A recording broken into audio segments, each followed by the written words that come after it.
Hi, everybody. I'm Bill Sanders, and this is Watch Art Sci, the art and science of watch collection. Today, what I'd like to do is to take a look at two watch brands that are similar and different at the same time. One is Blancpain, and the other one is Breguet. They have different histories to them, but they're now both owned by Swatch, and so they have a lot in common too. So let's get started. The first one I want to look at is a new one by Blancpain called Air Command. And Air Command is a chronograph, and the movement is called F388B. Now it's based on the F385, which is another chronograph by Blancpain. And that is used by the 50 Fathoms Bath Escape and the Villeray chronograph flyback. So you have one of the things you'll find with a lot of watch companies is that they'll have a certain base type of movement. This is their base chronograph, and they're all based on the 385. This one's called the F388, but it has the same base. Now, there is something that's a little different. That's sort of cool.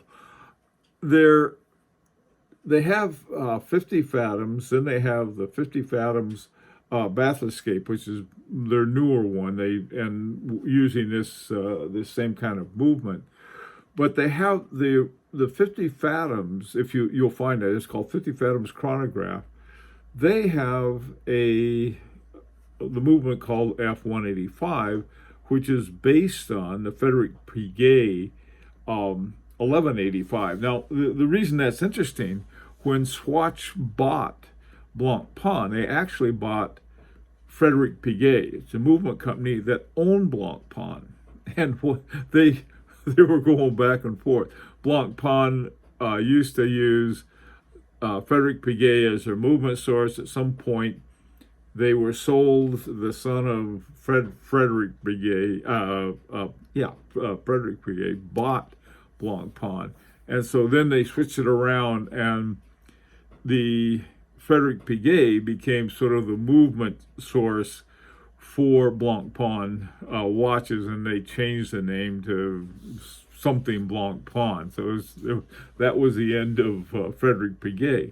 Anyway, just a little side story there, but that's indicates the difference in some respects between Blancpain and Breguet because they came from different places.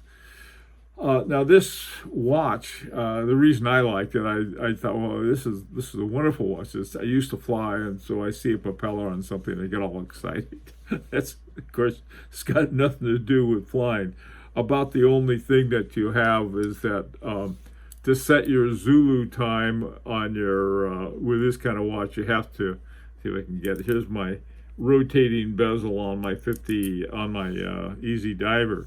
Same concept. You just turn the bezel around, and so the pointer is at the hour of Zulu time hour, and then you can figure out where you are in Zulu time. Now, comparatively, the one I wanted to compare this with was the Breguet Type 21. The Breguet Type 20 was the original, and this was a contract, I think, with the French Air Force or Naval Air Arm, one of the two.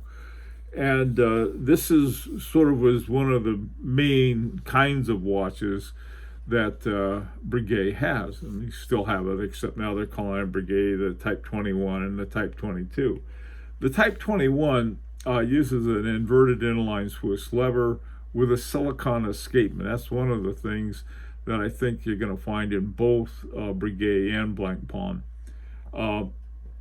This one runs at 4 hertz. It's got a flyback chronograph, and this one runs at 13,900. Now, the caliber is 584Q/2. Now, the 584 is one of Breguet's standard underline chronograph movements in the same way that Blancpain has one that they use a lot. However, they do have this other aspect of Breguet where they have some 10 hertz movements in their what's called a Type 22 caliber 589F. That thing runs at 10 hertz. So if you like these high hertz, which I do not, but that's me,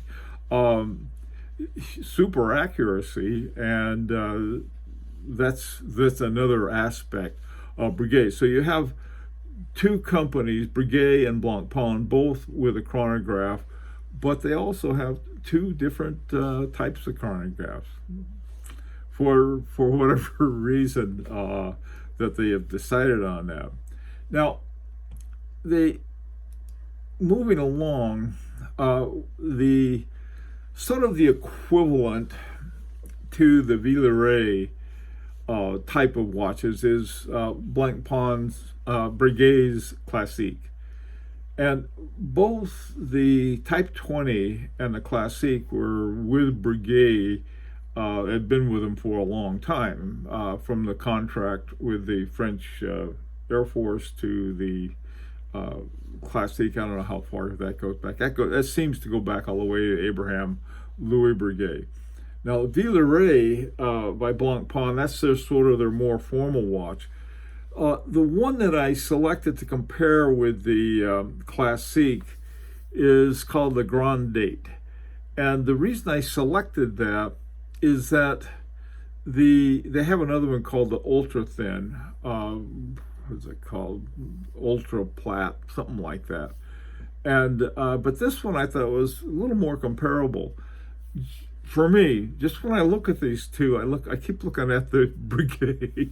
I like that a whole lot, and it's a very formal watch. It's just the hours and minutes on it. On the other hand, the Villeray, the Grand Date, has not only a Grand Date, so it also has a second hand. A lot of people really like the second hand. They say, well, if you can see if it's moving or not. I mean, if it's live or not. That's the point. I mean, people like me, I'll turn it over and look at see whether the balance wheel is moving or not. But if you like second hands, but these are things I don't use.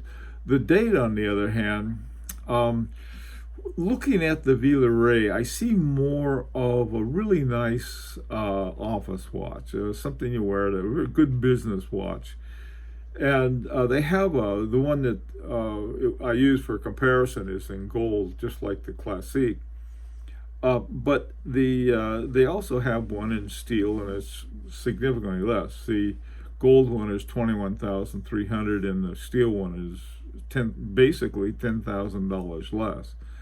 So huge amount different between gold and steel these days. Both of them run at 3 hertz, which is nice. I like anything under 4 hertz is okay with me. They both have the silicone balance spring, which is not okay with me because I'm more of a traditionalist, but that's okay. I mean, they'll wear longer. They're non-magnetic or anti-magnetic. There are a lot of advantages, but to me, it's a slippery slope to becoming a smartwatch if you start sticking silicone in a watch, but that's okay. So here are two watches, the Classique, which is one I've always liked a lot, and I like this the Grand Date too. It just looks like a lot more, something that one would use a lot more. Now, the final two I want to compare is this is another Villeray by Blancpain called the Quantum Complete, and comparing it with, now price-wise, there's a huge difference. The tradition is over twice the price, and the Blancpain is $14,900. The tradition is $37,800. It's like way out there. One of the things, though, that I found was that I was looking for something with something like the Quantum Complete on the Breguet side. Why is that? Well, here's a watch the Quantum Complete, the Blancpain, it's got a lot of information on there. You have a hand date, you have a moon phase. I don't know what you think of a moon phase, and then it's got the complete calendar, the Sunday and well, not Sunday, the day and the month. So to me, it's a neat watch. It's just like sort of got everything all together there, and one that one could, I think, be happily used for an entire career. On the other hand, the tradition is one I happen to like very much, mainly because it looks like something Abraham Breguet would make, and that's all. I mean, when you look at the back, I showed the back on there. It has sort of this. It looks like a cleaver type of rotor, and this is the style and the one that Breguet had used, the Abraham Louis Breguet had used. The tradition Quantum retrograde 7597. I just love that watch. The hand date is, if you want to call it that, you have a retrograde date along the bottom of the watch. You can see it sort of from about 8 o'clock and then on up to about 4 o'clock along the bottom of the Breguet, of the tradition. And you can see all of the gears and everything working and so forth. You've got the hours and minutes up in a little sort of a big subdial up at the top. Not very practical though. So it's when I look at the other one, just looking at these two by comparison, the Blancpain, the Villeray Quantum Complete, to me looks a lot more practical for it. But I like both of these watches, and if I had a choice of one, I'd probably take the tradition because I don't have any sense, but I really like that kind of watch. One of the things, I don't think the tradition has a silicon spring in it. I think they use something else. But most of the other ones, they're sort of gone over to it. Earlier, we had talked about a comparison between Omega and Rolex, and one of the things that so I said, well, Rolex is using that something or other. They have silicon, but from what I found, they only have it in the Pearl Master. It was one of their lesser noted ones. Most of the ones they're using that Parachrome, that which is it's an all metal. Non-magnetic niobium, and what else do they put in there? Chromium hairsprings. Well, anyway, so in looking at these two watches, I mean, the two brands, I found they really do have their own personality, very much so.